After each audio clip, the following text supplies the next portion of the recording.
አያችሁት? እንደምታዩት የጥጡ ጫፍ ውስጥ ላይ ቀርቷል። ሰላም እንዴት ናችሁ? ዶክተር አብይ ነኝ። ዛሬ እዚህ ጋር የምታዩት ነገር ይሄ ኮተን ቲፕ አፕሊኬተር ይባላል። የጆሮ ማጽጃ ተብሎ ነው ብዙ ቦታዎች ላይ የሚሸጠው። እንዴት ነው የምታጸዱት? በዚህ ዛሬ ማሳያችሁ አጸዳዳችሁ ትክክል ባለመሆኑ ምክንያት የሚፈጠሩ ችግሮች ውስጥ አንዱን ነው ማሳያችሁ።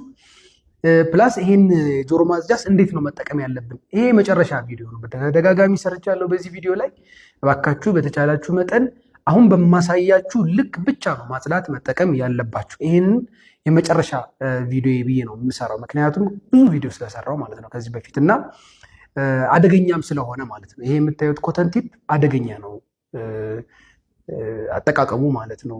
ስፔሻሊ አብዛኛው ሰው የሚጠቀምበት ሁኔታ ትክክል አይደለም እና እንዴት እንደሆነ አሳያችኋለሁ። ግን ትክክል ወይም ደግሞ በትክክል ባለመጠቀማችን ከሚፈጠሩት ችግሮች ውስጥ አንዱ የሆነውን አሁን አሳያችኋለሁ። ይሄንን አግባብ ባለ ሁኔታ የተጠቀመች አንድ ልጅ ያለች፣ እሷን ውስጥ ላይ ያለውን ነገር እናይና ደን ለምን እንደዚህ እንዳደረገች እንጠይቃታለን። ደን እንዴት እንደምታጸዳ ለወደፊቱ አስተምራታለሁ ማለት ነው። ኦኬ ሶ ሌትስ ኮንቲኒው። አያችሁት? እንደምታዩት የጥጡ ጫፍ ውስጥ ላይ ቀርቷል። አያችሁት እንዴት ተወጥፎ እንደቀረ ጆሮ ውስጥ።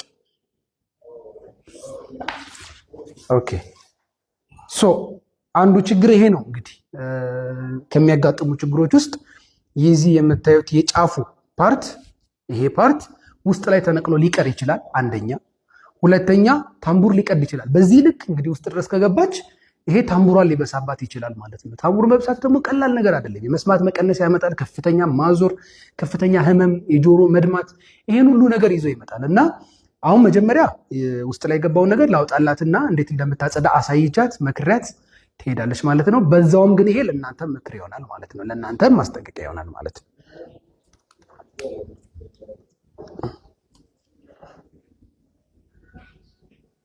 ይታያችኋል?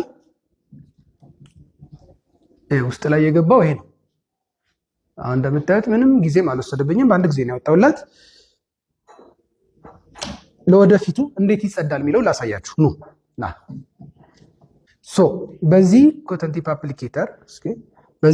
አፕሊኬተር እንዴት ነው የምታጸዱት የሚለውን በደንብ ላሳያችሁ። ይሄ ማጽጃነቱ ይታያችኋል። እዚህ ውስጥ ያለን ቆሻሻ ይታያችኋል። ተመልከቱት ይሄን ቆሻሻ፣ ከዛ ደግሞ ይሄኛውን ይታያችኋል። ይሄን ከዛ ይሄን ዙሪያውን ይሄን ከዛ ደግሞ ይሄ ውስጡን። ኦኬ የሚጸዳው እንደዚህ ነው። ተመልከቱት አያችሁት አይደለ? ከዛ ደግሞ ይሄ ዙሪያው ውስጥ እዚህ ጋር አይገባም። ስታጸዱ እንደዚህ አትግቡ።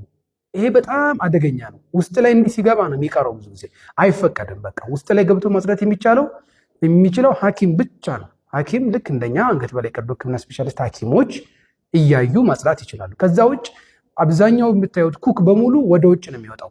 ራሱ ተፈጥሯዊ የሆነ ሂደት አለው። ጆሮአችን ኩኩን ወደ ውጭ ይወጣል፣ ከዚህ አካባቢ ይመጣል። እንደዚህ ነው ማጽዳት ያለብን። ታያችኋል። ልክ እንደዚህ በቃ እዚህ ውስጥ ገብተን ደግሞ ልክ እንደዚህ እያደረግን ነው የምናጸዳው። ኦኬ ሶ በዚህ ወይ ካልሆነ በስተቀር ውስጥ ድረስ መክተት ጆሮ ውስጥ ይሄን አይፈቀድም ወይም ክልክል ነው ማለት ነው። ተማርሽበት በደንብ አንቺ። ሁለተኛ አይለመድሽም። ጆሮሽ ውስጥ አትከቺም አይደለ? ጆሮ ታምቡርሽ ልይልሽ እና ደህና ነው አይደለም የሚለውን ትሄጃለሽ። ጆሮ ታምቡራ ፐርፌክት ነው፣ ምንም የተጎዳ ነገር የለውም። ሰው ፈጣሪ እንግዲህ በቀላሉ ምሮሻል ማለት ነው አይደለ? ቻው።